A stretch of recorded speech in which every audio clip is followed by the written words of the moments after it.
यह आदमी जो एक आर्किड के आकार का नैपकिन पकड़े हुए था। फिर उसने फ्लाइट अटेंडेंट से पूछा कि हड्डी के साथ क्या करें। फ्लाइट अटेंडेंट ने खिड़की को हल्का सा खोलते हुए कहा, इसे ऐसे करो। आदमी का यह व्यवहार, जो काफी बेफिक्र सा था, पास खड़े काले व्यक्ति को चौंका दिया, लेकिन वह जल्दी ही मुस्कुराया।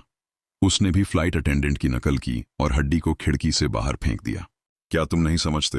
हाँ हाँ, उसने हंसते हुए कहा। उनकी नजरें एक युवा जोड़े जैसी लग रही थीं। सफेद फ्लाइट अटेंडेंट ने एक अधिकारपूर्ण तरीके से जवाब दिया, जैसे पूछ रहे हो, क्या तुम ठीक हो इससे? यह निडर सफेद आदमी टोनी था, जो एक बार का सुरक्षा प्रमुख था।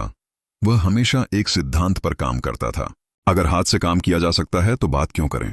उसने कई बार अपनी बॉस की मदद से सड़क पर हुए झगड़ों को शांत किया था।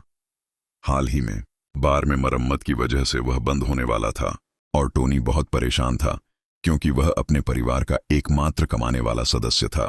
उसने डेविड वांग से 50 युआन के लिए भी लड़ाई की थी और उसके बाद वह गर्व से अपनी पत्नी को बताता रहा था, लेकिन यह महीने के खर्चों के लिए पर्याप्त नहीं था। उसे एक ऐसी नौकरी चाहिए थी जो अच्छा पैसा देती हो। एक दोस्त ने कनेक्शन के जरिए उसकी मदद की और उसे फ्लाइट अटेंडेंट की पार्ट टाइम नौकरी दिलवाई। अगले दिन टोनी उस पते पर इंटरव्यू देने गया जो उसके दोस्त ने दिया था। जो उसने उम्मीद नहीं की थी वह यह था कि उसके बॉस एक काले आदमी थे जो एक संगीत डॉक्टर थे। चूंकि उसे दक्षिण की तरफ संगीत यात्रा करनी थी, उसे यात्रा के दौरान किसी की जरूरत थी जो फ्लाइट अटेंडेंट और बॉडीगार्ड दोनों का काम करता हो, क्योंकि वहां पर नस्लीय भेदभाव बहुत ज्यादा था। अपनी सुरक्षा सुनिश्चित करने के लिए संगीत डॉक्टर को एक सक्षम सहायक की जरूरत थी और टोनी का रिज्यूमे देखकर उसे लगा कि वह इस काम के लिए परफेक्ट है। लेकिन टोनी इसे लेने के लिए तैयार नहीं था, क्योंकि वह खुद भी एक गंभीर नस्लवादी था। कुछ समय पहले 2 काले लोग उसके घर काम करने आए थे।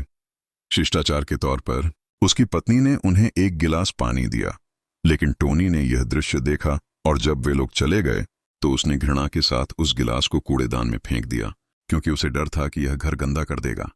अब उसे एक काले आदमी के लिए काम करने को कहा जा रहा था। यह कहानी नस्लीय तनाव और व्यक्तिगत बदलाव के तत्वों के बारे में प्रतीत होती है, जिसमें मुख्य पात्र टोनी को अपनी पूर्वाग्रहों के कारण एक नैतिक दुविधा का सामना करना पड़ रहा है।